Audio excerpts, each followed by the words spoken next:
GRT शुभ आरंभम GRT jewellers AGS entertainment கல்பாத்திய சகோரம் தயாரிப்பில் வெங்கட் பிரபு இயக்கத்தில் தளபதி விஜய் நடிப்பில் கோட் செப்டம்பர் 5 முதல் உங்கள் திரையரங்குகளில். டியூனுக்குள்ளே இருக்கிறேன், ஆனால் வார்த்தைகள் நிற்க மாட்டுது. மாற்றி மாற்றி நானே பாடுறேன். இது வந்து அது வருது, அது வந்தால் இது வருது. ஏன்னா அதுக்குள்ளே நான் மெர்ஜ் ஆகிட்டேன்.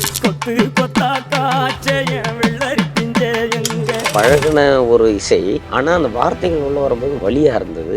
பாடிட்டு திரும்ப மறுபடியும் பாடணும் போது அது ஒரு மாதிரி இருந்தது, சறுக்கு ஏற்பட்டுச்சு. பாட்டுக்குள்ளேயே போக முடியல. ஏன்னா பாடத்து ஒரு விதம், அது மிக்ஸ் ஆகி பாட்டு வெளியே வரும்போது எனக்கு அழகாக வருது. பாடிட்ட பிறகு அப்புறம் அவர் சார் வந்து சொன்னார், கூடுதல் மகிழ்ச்சின்னா நீங்கள் பாடினதில் அந்த பாட்டுன்னு ஒரு வார்த்தை சொன்னார். அப்படின்னா அதில் 1000 அர்த்தங்கள் இருக்குது. அதேமாதிரி பாடல் இந்த மாதிரி உங்களை பயன்படுத்தலைன்றது யாரும் எந்த இயக்குனரும் சொன்னது கிடையாது. நிறைய பாட்டு அந்த மாதிரி போயிருக்கு, நிறைய நான் பாடி வராமல் போயிருக்கு, வேற ஒரு பொருளை பயன்படுத்திருக்கேன். அந்த மாதிரி யாரும் எந்த இயக்குனரும் ஒரு மனிதாபிமானியமாக சொன்னது கிடையாது. அந்த பொண்ணுங்களை இப்படி தான், அந்த பாடல் தான் எனக்கு ரீஎன்ட்ரி மாதிரி கொடுத்துச்சு. இந்த பொண்ணுங்களே இப்படித்தான் புரிஞ்சு போச்சுடா, அவங்க கண்ணு நம்ம கல்லாரன்னு தெரிஞ்சு போச்சுடா. இந்த பாட்டு நான் தான் பாடியிருந்தேன். நான் தான் பாடினேன்னு யாருக்கும் தெரியாது, ஆனால் நான் தான் பாடினேன். சேரன் சாப்பிட்டாரு அப்போ ஏதோ பாடுங்கன்னாங்க. நான் வந்து பாடிக்கிட்டே இருக்கிறேன். கிட்டத்தட்ட 1, 2, 3 மணி நேரம் 4 மணி நேரம் கிட்ட பாடுறேன். கடைசி ஒரு 4-5 பாடலுக்கு முன்னாடி இந்த ஆக்காட்டியை பாடுறேன். ஒரே ஒரு வார்த்தை சொன்னார், இந்த பாட்டை நம்ம படத்தில் பயன்படுத்திக்கலாம். 3 மணி நேரத்துக்கு பிறகு 4 மணி நேரத்துக்கு பிறகு அவர் என்னன்னா, என்ன பாடல்கள்ன்றதை விட எவ்வளோ நேரம் நான் பாடுறேன், எவ்வளோ தூரம் இதில் ஊறி இருக்கிறான். ஏறப்புலாம் பறகுது பார் வானத்து மேலே, நம்ம பொழப்பு மட்டும் கிடக்குது பார் பூமிக்கு கீழே. சின்ன பிள்ளையில ஏறாப்பலாம் அப்படின்னு தக்காளி பழம்னாலும் சொல்லி கிண்டல் அடிச்சிருக்கிறோம். போக முடியாதுன்னு இதெல்லாம் இருந்த அந்த சமயத்தில் ஒரு பாட்டை பாடி முதல்ல நான் ஃப்ளைட்டில் ஏரோப்ளானில் போனேன்னா.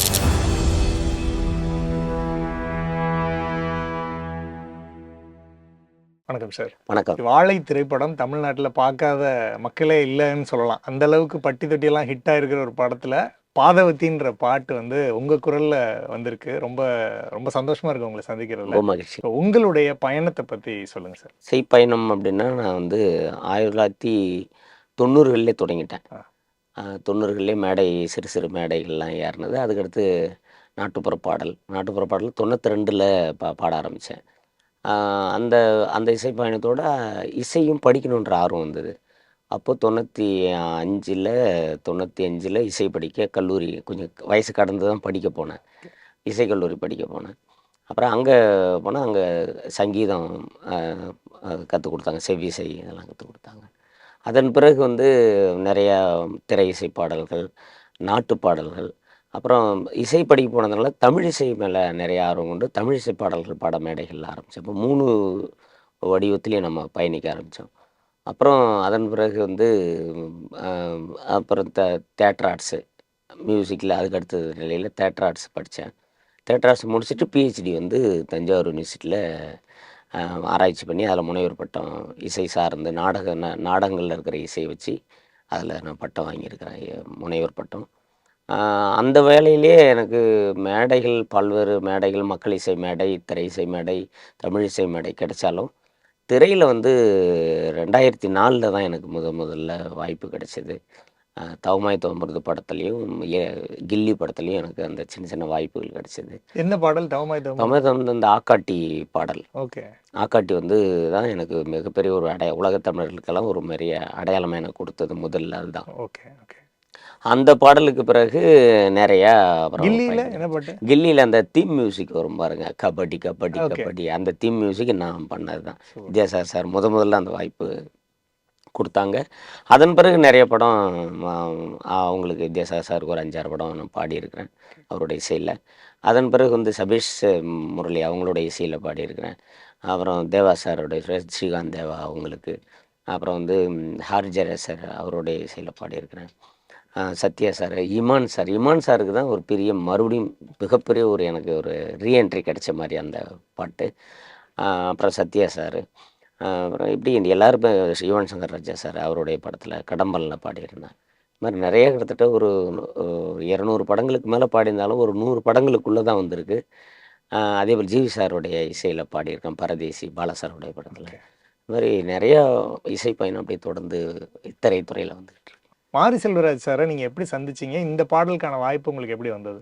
மாரி சார் வந்து ஆக்சுவலாக வந்து இதுக்கு எனக்கு கர்ணனுக்கே கூப்பிட்டுருந்தாரு. கர்ணனில் வந்து பாடுறதுக்கு வந்திருந்தேன். அது ஒரு சில காரணங்களால் அந்த பாட்டுக்கு நான் லால் சாருடைய குரலுக்கு பொருந்தாததுனால குரலை மாற்றி வேற ஒரு குரலை அவங்க பயன்படுத்திட்டாங்க. பயன்படுத்தும்போது அப்போ என்ன யாருமே அந்த மாதிரி கேட்க மாட்டாங்க. மஞ்சனத்தி பாட்டு. மஞ்சனத்தி பாடல். அப்போ வந்து இயக்குனர் கேட்குறாரு, சொல்கிறாரு, அண்ணா இந்த மாதிரி பாடல் வந்து நம்ம பாடல் பயன்படுத்தியிருக்கிறோம். அது வந்து ஆனால் உங்கள் குரலில் வரல, வேறு ஒருத்தர் குரலில் நாங்கள் அதை பயன்படுத்தியிருக்கிறோம். ஏன்னா அந்த குரலுக்கு படத்துக்கு அது தேவையாக இருக்குன்னாரு. சரிங்க அப்படின்னு சொல்லிட்டேன், நான் ஒன்றும் சொல்லலை. அவரு சரிங்கன்னுட்டாரு. அப்புறம் அதோட முடிஞ்சிடுது. சந்தோஷ் சார் அப்பதான் முதல்ல உங்களுக்கு அவர் பேசுறாரு அந்த அந்த அதுக்கு பாடல் முன்னாடி பாடிட்டேன். பாடிட்டு போயிட்டு அதன் பிறகு அப்பதான் முதல்ல பேசுறாரு. சரி சரி. இந்த பாடல் பாடின பிறகு பேசுறாரு. ம். அப்போ சந்தோஷ் சார் சொன்னார், ரொம்ப நல்லா இருக்குது ஐயா, நல்லா பாடுறீங்க, பிரமாதமாக கலக்குறீங்க அப்படின்னாரு. அப்புறம் சொல்லிட்டு அப்போது அதன் பிறகு வந்து நான் விட்டுட்டேன். அப்போ அந்த இது அப்படியே முடிஞ்சிடுச்சு. அதை அப்படியே ஒரு மனசில் வச்சுட்டு இருந்தாரா என்னன்னு தெரியல. திரும்ப வந்து இந்த படத்துக்கு வாழைக்கு வந்து கூப்பிட்டாரு. வாழை தான் தெரியாது. இந்த மாதிரி ஆஃபீஸ்லேருந்து இது மாதிரி சார் வந்து உங்க கூட பேசணுன்னாங்க. ஆனால் கொடுத்தாரு. அப்புறம் பேசினா வர முடியுமா நீங்கள், அந்த மாதிரி ஒரு பாட்டு இருக்குது வாங்கன்னாரு. நான் உடனே கிளம்பி வந்துட்டேன். வந்த பிறகு சந்தோஷ் சார் ஸ்டுடியோவில் போயிட்டு பாடும்போது இந்த பாட்டை உள்வாங்கும்போது எனக்கு வந்து ஒரு பெரிய இதுவாக இருந்தது. அதாவது பழகின ஒரு இசை, ஆனால் அந்த வார்த்தைகள் உள்ள வரும்போது வலியாக இருந்தது. பாடிட்டு திரும்ப மறுபடியும் பாடணுன்னும் போது அது ஒரு மாதிரி இருந்தது. ஒரு ஜர்க்கு ஏற்பட்டுச்சு. அது பாடிட்ட பிறகு அப்புறம் அவர் சார் வந்து சொன்னார், எனக்கு கூடுதல் மகிழ்ச்சிண்ணா நீங்கள் பாடினதில் அந்த பாட்டுன்னு ஒரு வார்த்தை சொன்னார். கூடுதல் மகிழ்ச்சி அப்படின்னா அதில் 1000 அர்த்தங்கள் இருக்குது. அவர் வந்து அந்த மகிழ்ச்சியை பகிர்ந்துக்கினார். அது யாரும் சொல்ல மாட்டாங்க. நிச்சயமா. அதேமாரி பாடல் இந்த மாதிரி உங்களை பயன்படுத்தலைன்றது யாரும் எந்த இயக்குனரும் சொன்னது கிடையாதுங்க. ம். நிறைய பாட்டு அந்த மாதிரி போயிருக்கு. ம், ம். நிறைய நான் பாடி வராமல் போயிருக்கு. வேற ஒரு பொருளை பயன்படுத்திருக்கேன். அந்த மாதிரி யாரும் எந்த இயக்குனரும் ஒரு மனிதாபிமானியமாக சொன்னது கிடையாதுங்க. அவர் சொன்னாருங்க. ஓகே. அதே மாதிரி வந்து திரும்ப பாடல் கொடுத்தும் அவர் வந்து அவர் மகிழ்ச்சி அடைஞ்சார். ம். அண்ணனுக்கு வந்து இந்த பாடல் கொடுத்து நான் சந்தோஷப்படுறேன் அப்படின்ட்டு. அது எல்லாரும் முடியாதுல்ல. நிச்சயம். எல்லா இயக்குனர்களுக்கும் அது அது ஒரு மனிதர், ஒரு இயக்குனரை தாண்டி ஒரு நல்ல மனிதர்ன்றதை நான் அதை உணர்ந்தேன். அதுதான் அந்த பாட்டு வந்து எனக்கு இதுவாக இருந்தது. அந்த பாட்டு பாடிட்டு நான் போயிட்டேன். அப்புறம் திரும்ப வந்து ப்ரொமோ ஷூட் எடுக்கணும்னு சொல்லிட்டு கேட்டாங்க. அப்போது சரின்னு சொன்னேன். அப்போ சென்னைக்கு அப்படியே டேட்டு தள்ளி தள்ளி போச்சு. ஒரு நாள் என்ன பண்ணாங்க, திருநெல்வேலிக்கு நீங்கள் வந்துருங்க அந்தன்ட்டு. அப்புறம் அவங்க எல்லாம் காரெல்லாம் அவங்களே புக் பண்ணி கொடுத்தாங்க. போயிருந்தேன். திருநெல்வேலி போனால் நான் ப்ரொமோ ஷூட்டுன்னு தான் நினச்சின்னு போனேன். அங்கே போனால் ஒரு பெரிய பட்டாளமே, திரைப்பட பட்டாளமே, கேமரா அது இதுன்னு எல்லாம் ஆர்டிஸ்ட் எல்லாம் அங்கே இருந்தாங்க. அப்போ தான் டியூனும் எனக்கு மறந்துடுச்சு. என்னென்னா பாடி ஒரு 2 மாதத்துக்கிட்ட ஆகிடுச்சு. திரும்ப வந்து அதை நான் பாடல் கேட்கவும் இல்லை, இல்லவும் இல்லை. நான் அவங்கக்கிட்ட கேட்டுக்கிட்டே இருக்கிறேன், பாட்டு கொடுக்கவே இல்லை. அங்கே ஸ்பாட்டுக்கு போன பிறகு அசிஸ்டண்ட் போட்டு காட்டினாங்க. அப்போது எனக்கு அந்த பாட்டுக்குள்ளேயே போக முடியல. ஏன்னா பாடுனது ஒரு விதம், அது மிக்ஸ் ஆகி பாட்டு வெளியே வரும்போது எனக்கு அழதான் வருது. அதை கேட்டவுடனே கண்ணு கலங்குது. எனக்கு வந்து என்ன என்றால் டியூனுக்குள்ளே இருக்கிறேன், ஆனால் வார்த்தைகள் நிற்க மாட்டுது. மாற்றி மாற்றி நானே பாடுறேன். இது வந்து அது வருது, அது வந்தால் இது வருது. ஏன்னா அதுக்குள்ளே நான் மெர்ஜ் ஆகிட்டேன். அப்புறம் அந்த சாங்கை கேட்டுட்டு அப்புறம் சார்கிட்ட சொன்னேன், இது பாட்டு வந்து நான் தான் பாடணுமா அப்படின்ற மாதிரி ஒரு டவுட்டில் அவர்கிட்ட போய், நடிக்க எனக்கு செட் ஆகாதுன்னு நினைக்கிறேன் ஐயா பிரதர் அப்படின்னு.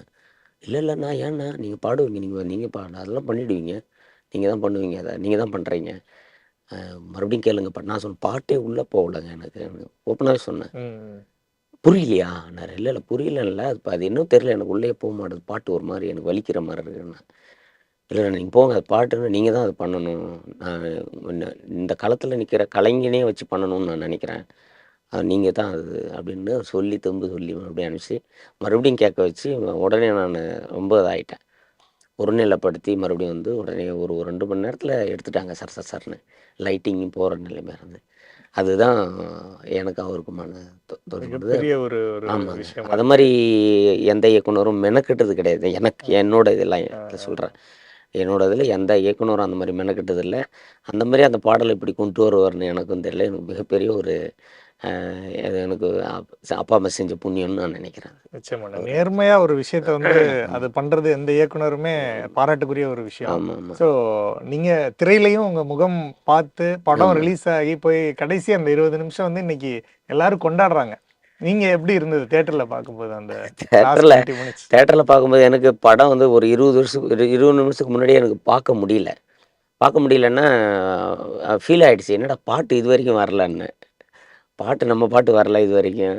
ஏற்கனவே நெறைய படங்கள் அந்த மாரி பாட்டு வராம போய் பிள்ளைங்கள்லாம் கூட்டு போய் வீட்ல நண்பர்கள கூட்டு போய் தியேட்டர்ல ஏமாந்து வந்திருக்கிறோம். ஏன் வரலன்ற அந்த ஒரு இது இங்கேயும் கேட்டுருவாங்க போலதுன்னு அந்த பயம் வந்துருச்சு எனக்கு. அ அப்புறம் படம் பார்த்துட்டு வரேன். இந்த பாட்டு வருமா வராதான்னா அந்த இதுலயும் படம் பார்க்குற மூடே இல்ல. சரின்ட்டு அப்புறம் உட்காந்துட்டுருந்தா படம் வந்து அந்த தம்பி அவரு வந்து அந்த அந்த அந்த அந்த கேரக்டர் ஓடுது, பசியில ஓடுதுன்னும்போது, என்னப்பா இது படமே முடிய போகுது எப்போ வரும்ன்ற மாரி நெனச்சிட்டு பார்க்குறேன் டைட்டில் கார்டு ஓடுது. அ இயக்கம் மாரி செல்வராஜ்ன்னு வருது. முடிஞ்சுது நம்ம பாட்டு இல்லன்னுட்டு சீட்ட விட்டு எழுந்திரிக்கிறேன். சரி முடியுதுன்னு எல்லாரையும் மக்கள்ட்ட எப்படி சொல்ல போறேன்னு எந்திரிக்கிறேன். பீறிட்டு குரல் வருதுங்க. அந்த குரல் வந்த பிறகு தான் உட்காந்துட்டேன் நானு. உட்காந்து பார்த்தா லைட் போட்டாங்க. படம் முடிஞ்சிருச்சு போங்கன்ற மாரி லைட் போட்டாங்க. பார்க்குறேன் யாரும் ஒருத்தவங்களும் எந்திரிக்க போகல. அப்படியே உட்காந்துருக்காங்க. லைட்டு போட்ட உடனே அதுக்கு முன்னாடி எந்திரிச்சுருவாங்க. டைட்டில் கார்ட போட்டு இத போட்ட உடனே கீழ டைட்டில் ஓடிட்டு இருக்குது. டைட்டில் கார்டு போடுது. லைட் எல்லாம் போட்டுட்டாங்க. எல்லாருமே உட்காந்துருக்குறாங்க. நான் உட்காந்து அப்படியே பார்க்குறேன். எல்லாரும் நான் படத்தையே பார்க்கல. நான் வந்து ஆடியன்ஸ தான் பார்த்துட்டு இருந்தேன் நானு.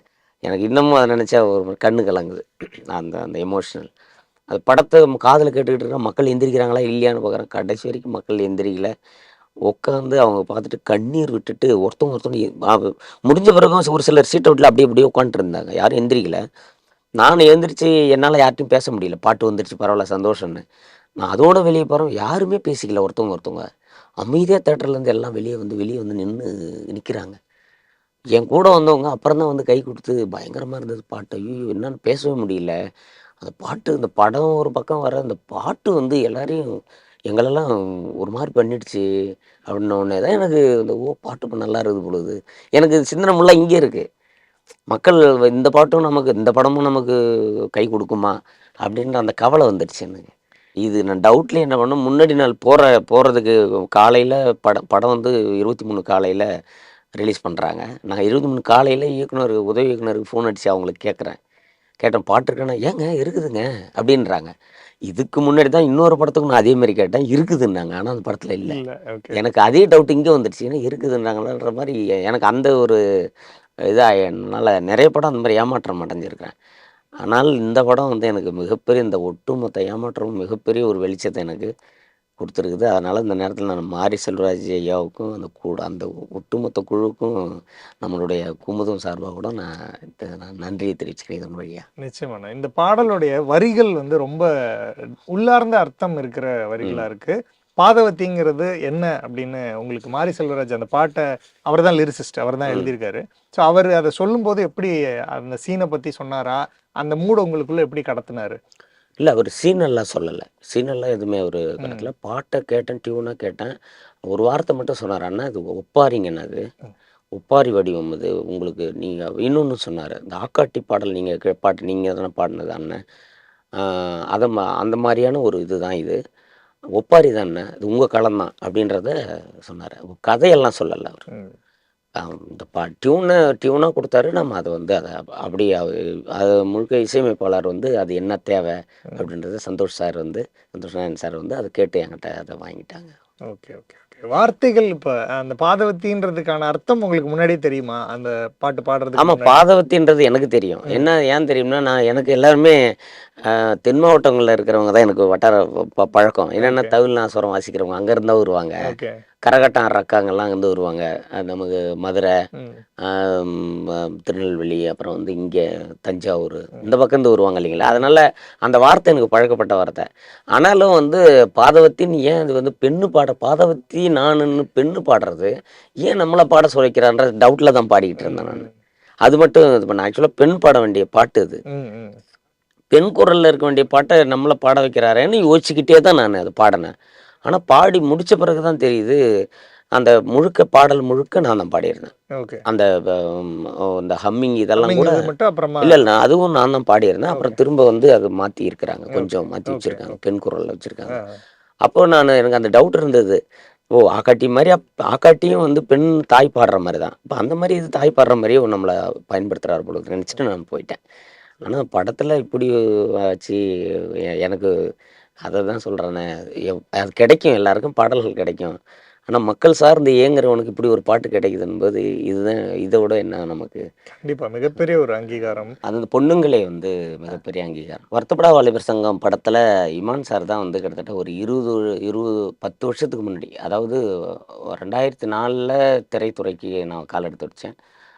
அதுலேருந்து அந்த பாடல் எனக்கு கொஞ்சம் சிக்கல் ஏற்பட்டதுனால, சில படங்கள் நெறைய படம் பாடுனாலும் கூட கொஞ்சம் கொஞ்சமா அப்படியே வந்துகிட்டு இருந்தேன். 2004லேருந்து 2014ல தான் எனக்கு இந்த பொண்ணுங்களே இப்படிதான் அந்த பாடல் தான் எனக்கு ரீஎன்ட்ரி மாரி குடுத்துச்சு. நான் அந்த பாட்டு வந்து இமான் சார் அவங்களோட இசையில, பொன்ராம் அவர்களுடைய இயக்கத்துல பாடுனேன். இந்த பொண்ணுங்களே இப்படித்தான் புரிஞ்சு போச்சுடா, அவங்க கண்ணு நம்ம கல்லாரன்னு தெரிஞ்சு போச்சுடா, பின்னால சுத்த வச்சு பித்து குழியாக வச்சு இல்லாத கணக்கையெல்லாம் போடுவாங்கடா, அவங்க பார்வையால பால்டாயில ஊத்துவாங்கடா. அந்த பாட்டு நான் தான் பாடியிருந்தேன். நான் தான் பாடினேன்னு யாருக்கும் தெரியாது. ஆனா நான் தான் பாடினேன். அப்புறம் அதே போல வந்து நம்ம வீட்டு பிள்ளையில ஒரு பாட்டு குடுத்துருப்பாங்க. நட்புக்காக ஒரு அற்புதம் விட. கோபுரத்தில் தூக்கி வைக்கும் சொந்தம் இதுதானா, தீப்பொறிக்க தோள் கொடுக்கும் பந்தம் இதுதானா, ஒன்னா மண்ணா ஒன்னா நின்னா பிரச்சனை பறக்கும் தானா, தேடி வந்த சாமிதானா, ஜிகிரி தோஸ்து ஜிகிரி தோஸ்து கனவ சேர்த்து சுமக்கும் தோஸ்து. இந்த பாட்டு எனக்கு ரொம்ப பிடிக்கும். அதே போல் வந்து நாட்டுப்புற பாட்டில் எவ்வளோ பாடல்கள் இருக்குது. அதில் ரொம்பவும் எனக்கு வந்து ரொம்ப பிடிக்கும், ரொம்ப உணர்வுபூர்வமாக இருக்கும் அப்படின்னு பார்த்தா, அப்பா பாட்டு ரொம்ப எனக்கு பிடிக்கும். அப்பா மட்டும் இல்லைண்ணா, அப்பா மட்டும் இல்லை, அந்த பாட்டு எனக்கு ரொம்ப பிடிக்கும். அதே போல் வந்து அஹ், அப்பாவும் அன்புக்கு ஈடாகுமா ஆகாசம், அப்பாவும் தியாகத்தை மிஞ்சிடுமா தாய் பாசம், ஓடும் ரத்தம் நாடி நரம்பெல்லாம் ஓ வாசம், உன் வேர்வ தூளி தம்பா நாம் படிக்கும் இதிகாசம், உன்னை போல பூமி இல்ல, உன்னை விட சாமி இல்ல, சொல்ல வார்த்தை ஏதும் இல்லவோ, சொல்ல விட வேதம் இல்ல, கண்டிக்கும் உன்னோட பாசத்துக்கு முன்னே கடவுளும் கூட நிகர் இல்ல அப்பா.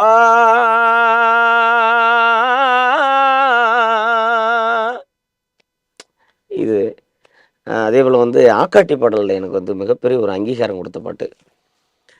அதில் சொல்லியிருப்போம், ஏ ஆக்காட்டி ஆக்காட்டின்னு அப்படியே வரும். கடைசியாக வந்து ஏ எழக்குருவிய நீ எங்கி எழக்கூடாது, கத்தும் குருவிய நீ கதறி எழக்கூடாது, வலை என்ன பெருங்கணம்மா அதை அறுக்க வழிகளும் இருக்குதம்மா, நொய் குருவிய நீ நொந்து அழக்கூடாது, சின்ன குருவிய நீ சினுங்கி எழக்கூடாது, அழகனும் அறிவாளால் இந்த வலையினை அறுத்தெறிவோம், வலியும் வேதனையும் வலையோடு போயிடுச்சு, வாழ்க்கை என்னான்னு போராடி பூஞ்சிடுச்சு, வாங்க பறந்திடுவோம் என் குஞ்சுகளா, வாங்க பறந்திடுவோம், வாங்க பறந்திடுவோம் என் குஞ்சுகளா, வாங்க பறந்திடுவோம்.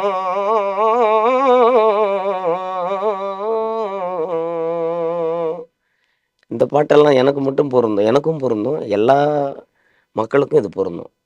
அடிச்சு உடைச்சு போராடி வர்றது தான் வாழ்க்கைன்றது. இந்த பாட்டெல்லாம் வந்து எனக்கு வந்து மிகப்பெரிய ஒரு நிச்சயமா. தவமா தவம் இருந்து படமே வந்து ஆமா. அது ஒரு இல்ல பெரிய இந்த வரிகளே தாக்கத்த வந்து நமக்கு தெம்பு சொல்ற மாதிரி தான். இப்போ இவ்வளோ காலம் இந்த பாட்டுக்கும் எனக்கு பொருந்தும் உண்டு. இப்போ பாதவத்தி பாட்டுக்கு நான் இவ்வளோ நாள் கஷ்டப்பட்டிருந்தேன். இனிமேல் நம்ம சினிமாவில் வர முடியுமா, இனிமேல் சினிமாவில் நம்ம பாடல்கள் மறுபடியும் ஒலிக்குமான்ற ஒரு இது அச்சம் இருந்துகிட்டே இருக்குல்ல. அதை கூட சேர்ந்து போராடி வரோம்ல, அதுக்கு இது தெம்பு ஊட்டுற ஒரு பாட்டாக இருக்குல்ல. அப்போ அது இந்த எல்லா மாதிரி காலத்துக்குமே பாடல்கள் உருவாகுறப்ப இப்போ இந்த வாலி படத்துடைய பாதவதி பாடல் உருவான விதம் பத்தி சொன்னீங்க. இந்த மாதிரி உங்களுக்கு என்னைக்கும் மனசுல இருக்கிற நினைவுகள் நீங்காத உருவான விதம் பற்றி ஏதாவது ஒரு பாடல், இந்த பாடல் உருவாகும் போது இப்படி ஒரு விஷயம் நடந்துச்சு, ம். அதை வந்து நான் மறக்கவே மாட்டேன் அப்படிங்கிற மாதிரி ஏதாவது தருணம் ஏதாவது எங்க கூட பகிர்ந்துக்க முடியுமா? அது இந்த ஆக்காட்டி பாடல் வரும்போது கிட்டத்தட்ட சேரன் சாருக்கு வந்து என்னை கூப்பிட்டுருந்தாங்க. அன்பு சகோதரர் உமாபதி தான் என்னை கூட்டு போய் அறிமுகப்படுத்தினாங்க. அவங்க கூட்டு போய் சேரன் சார்ட்ட அறிமுகப்படுத்தும். அப்போது அவங்க ஏதோ பாடுங்கன்னாங்க. இப்போ பாடுங்கன்னா நான் வந்து பாடிக்கிட்டே இருக்கிறேன். பாடுறேன் வெறும் நாட்டுப்புற பாட்டாக சினிமா பாட்டெல்லாம் அது இல்ல. நாட்டுப்புற பாட்டு என்னென்னலாம் மேடைகளில் பாடுவோமோ அது எல்லாத்தையும் பாடிக்கிட்டே இருக்கிறேன். கிட்டத்தட்ட 1, 2, 3 மணி நேரம் 4 மணி நேரம் கிட்ட பாடுறேன். பாடிட்ட பிறகு அம்மா பாட்டு பாடுறேன், அப்பா பாட்டு பாடுறேன், நாட்டுக்கு வயல்வெளியில் நடுற பாட்டு எல்லா பாட்டும் பாடிக்கிட்டே இருக்கிறேன். கடைசி ஒரு ஒரு 4, 5 பாடலுக்கு முன்னாடி இந்த ஆக்காட்டிய பாடினேன். பாடினோடனே ஒரே ஒரு வார்த்தை சொன்னார். இந்த பாட்டை நம்ம படத்தில் பயன்படுத்த போகிறோம், இதை தான் பயன்படுத்த போகிறோம் அப்படின்னாரு. அது என்னன்னா 3 மணி நேரத்துக்கு பிறகு 4 மணி நேரத்துக்கு பிறகு அவர் என்னன்னா, என்ன பாடல்கள்ன்றத விட எவ்வளோ நேரம் நான் பாடுறேன், எவ்வளோ தூரம் இதில் ஊறி இருக்கிறான், எவ்வளோ அளவுக்கு இவர் வந்து பயிற்சி பண்ணி வச்சிருக்காரு இவரோட குரல் அப்படின்றதையும் அவர் யோசித்து என்னை கேட்டுக்கிட்டே இருக்காருன்னு நான் நினச்சேன். அப்புறம் தான் பார்த்து என்கிட்ட ஒன்று அது தேடி இருக்காரு, என்னுடைய குரலில் ஒன்று தேடி இருக்காரு, என்ன இப்போ ஸ்பெஷலாக இருக்குது அப்படின்றத தேடி தான் அக்காட்டி பாடல் எடுத்து முத பதிவு பண்ணாங்க. பதிவு பண்ணி பாடின உடனே இந்த பாட்டு ஒரு ஒரு ஒரு 7 நிமிஷத்தில் பாடி கொடுத்தேன். 5, 6 நிமிஷத்தில் பாடிட்டேன். ஒரே டேக்கில் பாடி கொடுத்துட்டேன். சபீஷன் தான் இருந்தாங்க. அப்போது முடிச்சுட்டு சார் வந்து கேட்டு ரொம்ப ரொம்ப மகிழ்ச்சி அடைஞ்சார். கேட்டு அப்புறம் சொன்னார், நீ போவாதன்னாரு. போவாதான்னு சொன்னார். சரிங்கன்னு இருந்தால் மறுநாள் அன்னைக்கு இரவே கூப்பிட்டு இன்னொரு பாட்டு கொடுத்தாரு. இந்த பாட்டை நீங்கள் தான் பாட போகிறீங்கன்னு. அதுதான் ஒரே ஒரு ஊருக்குள்ளே. அந்த ஒரே ஒரு ஊருக்குள்ளே நான் இரவெல்லாம் பாடி பயிற்சி பண்ணி வச்சுட்டேன். ஐயோ, அது பயங்கரமான பாட்டு. அந்த பாட்டை பயிற்சி பண்ணி வச்சுட்டேன். பயிற்சி பண்ணி வச்சுட்டு மறுநாள் போய் பாடலான்ட்டு போயிட்டு உள்ள சாரோட ஆஃபீஸுக்கு போனால் மியூசிக் டைரக்டர் ஊரில் இல்லை. அப்போ நீங்கள் தான் பாடணும் அப்படின்னு சொல்லிட்டார். சரிங்க சார்னா இப்போ ஒரு வாரம் கழிச்சு வச்சுக்கலாம் ரெக்கார்டிங்கு அப்படின்ட்டு. சார் அவர் இல்லாதனால நான் ஊருக்கு போயிட்டேன். அது அந்த பாட்டு எனக்கு கிடைக்குன்னு பார்த்தேன். அது மிஸ் ஆயிடுச்சு. அங்கேயே எனக்கு மிஸ் ஆயிடுச்சு. இந்த பாட்டும் எனக்கு கேஸ் ஆயிடுச்சு. அப்போ தவமாய தவந்த படத்தில் எனக்கு 2 அடி. இந்த பாட்டு என்னாச்சு? இது வந்து பாட்டு வந்து நாட்டுப்புற பாட்டு, வேற ஒருத்தர் பாட்டு அப்படின்னு போட்டுட்டாங்க, கேஸ் போட்டுட்டாங்க. கேஸ் போட்டதுனால இது பாட்டு இடைக்கால இன்ஜெக்ஷன் கொடுத்துட்டாங்க தேட்டர் ரிலீஸ் பண்ணுறதுக்கு. அப்புறம் ரிலீஸ் பண்ண ஆல்பம்ல வந்துடுச்சு. அப்புறம் அது வந்து ஜெயிச்சிட்டாங்கன்றாங்க. ஜெயிச்சிட்ட பிறகு தான் இதை வந்து விட்டுருக்காங்க. அது மக்கள் பாடல் அப்படின்னு. அந்த சிக்கல்னால அந்த பாடலும் போச்சு. அவர் சபேஷ் அண்ணன் ஊரில் இல்லாததுனால அந்த பாடலும் போச்சு. எனக்கு தவமாதம் இருந்ததில் எதிர்பார்ப்பு கொஞ்சம் அது போயிடுச்சு. அந்த இது மறக்க முடியாது எனக்கு. அது 2 அனுபவம் அதில். அது கிடைச்சி முதல் படம் கிடைச்சி நமக்கு அது மிஸ் ஆகுதுன்னும் போது அதெல்லாம் தவிர்க்க முடியாத தருணம். சேரன் சார் அப்பயும் சொன்னாங்க, கொண்டு வந்துடும், நீ கவலைப்படாதுன்னு தான் சொன்னாங்க. ரொம்ப நம்பி கொடுத்தாங்க. அது கொண்டு வர்றதுக்கு நிறைய பேர் உதவிகள் பண்ணாங்க. கலை இலக்கிய பெருமன்றம், முற்போக்கு எழுத்தாளர் சங்கம், அதேமாதிரி மக்கள் இசை மேடையில் பாடுற கலைஞர்கள் எல்லாருமே அதுக்கு வந்து ஆதரவு கொடுத்தாங்க. நல்லகண்ணையா கூட, சீமான் இவங்கெல்லாம் கூட அதுக்கு ஆதரவு கொடுத்து வர்றதுக்கு முயற்சி பண்ணாங்க. அது கேஸ் ஆனதுனால அது படத்தில் சரி. அது ஆக்சுவலாக வரிகள் வந்து வேற ஒருத்தர் எழுதுனதா? இல்லை, மக்கள் பாடல் தான் அது. அங்கே எடுத்தது. அதில் வந்து இந்த மாதிரி இப்போ 4 வரிகள் மாற்றுவோம் இல்லை, இதுக்கு முன்னாடி வெறும் ஆக்காட்டின்னு தான் தொடங்கும். ஆனால் அந்த பாட்டில் வந்து அந்த உருண்டை மலை ஓரத்தில் அது ஒரு ஒப்பாரி வடிவம். அது நம்ம பண்ணது, அது நாங்க சேர்த்தது. அப்புறம் கடைசியில வந்து ஏழக்குருவியணி ஏங்கி எழக்கூடாது, வலை என்ன பெருங்க நம்மளோட நிற்கும், நொய் குருவியணி நொந்து எழக்கூடாதுன்றது திரும்ப நாங்க சேர்த்தது. அந்த மாதிரி ஒவ்வொரு காலகட்டத்திலையும் பாடின பாடல்களை அப்படியே எடுத்துட்டு வந்து அதோட கொஞ்சம் மாத்துறது, அவ்வளவுதான். மற்றபடி வந்து நேரடியாக நாட்டுப்புற பாடல் அந்த மாதிரி எடுத்து பாடுறது. அப்படி வேற ஒருத்தவங்களும் அதை எழுதியிருப்பாங்க, அவங்க அது வர்றது வழி வழியா வர்றதா. ஆனா இப்போதான் நம்ம பக்காவா ரெஜிஸ்டர் பண்றோம். நம்ம வனமாமலை வனமாமலை ஐயாவுக்கு பிறகுதான் நிறைய பாடல்கள் பதிவுக்கான வேலையா தொடங்கும். இப்போ நான் கூட மேடம் இப்போ கூட நான் பாடும்போது கூட சொன்னேன், எல்லாரும் யார் எழுதுனாங்கன்றதை சொல்லிடுறேன். அதுதான் நமக்கு சோறு போடும். எழுதுனவங்க பேரை விட்டுட்டெல்லாம் சொல்லக்கூடாது. அதேமாதிரி இசையமைச்ச பிறகு நிறைய இசையமைப்பாளர்கள் எனக்கு வாய்ப்பு கொடுத்துருக்காங்க, இயக்குநர்கள் கொடுத்துருக்குறாங்க, அவங்க கவிஞர்கள் எல்லாருமே எனக்கு முன்னாடி நின்று சொல்கிறாங்க. அவங்களுக்கெல்லாம் நான் அந்த நேரத்தில் தோழர்களுக்கு எல்லாருக்கும் நான் நன்றி தெரிவிச்சுக்கிறேன். விஜய் சேதுபதி சார் அறிமுகமான வர்ணம் அந்த படத்துல நீங்க பாடின ஆமா. அந்த பாடல்கள் பத்தி சொல்ல முடியுமா? வீரபாண்டி பூமி இது, கேட்க வந்த சாமி இது, ஆடு வெட்டி கோழி வெட்டி கும்பிடுங்கடா, வீச்சருவாய் ஏந்திக்கிட்டு வேலு கம்பி ஏந்திக்கிட்டு அங்கங்கே அழகு குத்தி வேண்டிக் கொள்ளுங்கடா, நம்ம ஊரு திருவிழான்னா 8 பட்டி அதிருமே அப்படின்னு ஒரு அந்த திருவிழா பாட்டு. அதுலேயே வந்து இவங்க கரைத்தராஜா சார் ஒரு பாட்டுக்கு முனியனா வந்து ஆடுவாங்க. அதுலேயே காவக்கார முனியாண்டி கோவக்கார முனியாண்டி பாசக்கார வேசக்கார ரோஷக்கார முனியாண்டி, மலையிலே முனி இருக்கு முனிக்கு ஒரு கதை இருக்கு, வேப்பிலையில் அடிச்சு கதைய சொல்லட்டுமா முனியா அப்படின்னு அந்த ஒரு பாட்டு இருக்கும். அதே போல் வந்து மிருகம் படத்தில் சபேஷ் அண்ணன் முரளி அவங்களோட இசையில் நாமுத்துக்குமார் அவங்க எழுதின அந்த பாட்டு, குத்த வச்ச குமரி புள்ள கொஞ்சம் கிட்டவாடி தப்பு இல்ல, கள்ளு குடிச்ச போதையில் அங்கோப்பேன் கவுந்து கிடப்பாங்க மாயில, கட்ட வண்டி கட்ட கட்ட கட்ட வண்டி கட்டிக்கிட்டு அடியே குட்டி எங்கே போறவல்ல அப்படின்னு அப்படி ஒரு ஒரு துள்ளல் பாட்டு. அது ஒரு வந்து வேலன் வந்துட்டா வெள்ளைக்காரனில் ஒரு பாட்டு பாடியிருப்பேன். அதில் வந்து சத்யா சாருடைய இசையில் யோகபாரதி ஐயாவோட வரிகளில் ஐயோ பாவம் அம்பல அப்படின்னு, ஐயோ பாவம் அம்பல அதை சொல்ல போறேன் நானும் இந்த சாங்குல, அழக ரசிப்பதுதான் ஆண்களின் விருப்பமடா, பழகி கெடுப்பதுதான் பெண்களின் விருப்பமடா, சொல்ல சொல்ல 100 உண்டு சங்கதி, இந்த பெண்களாலே இல்ல நிம்மதி நிம்மதி நிம்மதி, ஐயோ பாவம் அப்படின்னு அப்படி ஒரு பாட்டு இருக்கு. அதே போல் வந்து மாப்பிள்ளை சிங்கத்தில் வந்தாரு மாப்பிள்ளை சிங்கம், என்னாலும் மங்காத ஆம்பள தங்கம், பாரு இவர் மாசு படிக்காத காமராசு, பதராம ஊரை பாதுகாக்கும் பக்காவான பாசு, பாசமான பேசு பண்பான ஜோதி பாசு, பெரியோருக்காக பேசுகின்ற தம்பி மேல கேசு, அட ஊர நல்லா அட புரிஞ்சவர்ரு இந்த உலகம் பூரா அட அறிஞ்சவர்ரு, இதெல்லாம் நான் பாடின பாடல். சூப்பரா இருக்குங்க. குறிப்பா சர்க்குணம் சாரோட நான் ஒரு சமீபத்தில் இன்டர்வியூல நிறைய நாட்டுப்புற கலைஞர்களை பயன்படுத்தின விதத்தை பத்தி சொல்லியிருப்பாரு. அப்போ உங்க பாட்டை பத்தியும் சொன்னாரு. அந்த பாடல் வாகை சுடவா படத்துல இருந்து நீங்க பாடின பாடல் பாட முடியுமா? இது வாகைசோட இந்த பாட்டை பற்றி சொல்லணும்னா, ஒவ்வொருத்தவங்களும் ஒரு கனவு இருக்கும். அம்மா பாடுவாங்க, குனிஞ்சி நாம தேடுறது வாழ்க்கையை தானா, வயலில் வேலை செய்யும் போது கூட கனவுகள் தானா அப்படின்னு ஒரு பாட்டு இருக்கு.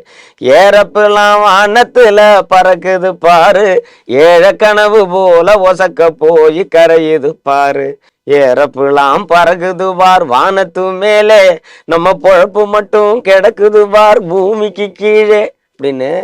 அம்மா வந்து வயல்வெளியில் வேலை செஞ்சுட்டு இருக்கும்போது எங்கேயோ ஒரு சின்ன குருவி மாதிரி பறக்கிற ஏரோப்ளானை பார்த்து தான் அவங்க இந்த மாதிரி பாடியிருக்கிறாங்க அம்மா முன்னோர்கள்லாம். அதெல்லாம் நமக்கு ஒரு தாக்கம். அதே போல் அக்கா இவங்க நம்ம இளம்பரை கூட ஒரு பாட்டில் சொல்லியிருப்பாங்க, அம்மாவை பற்றி ஒரு கவிதை எழுதியிருப்பாங்க.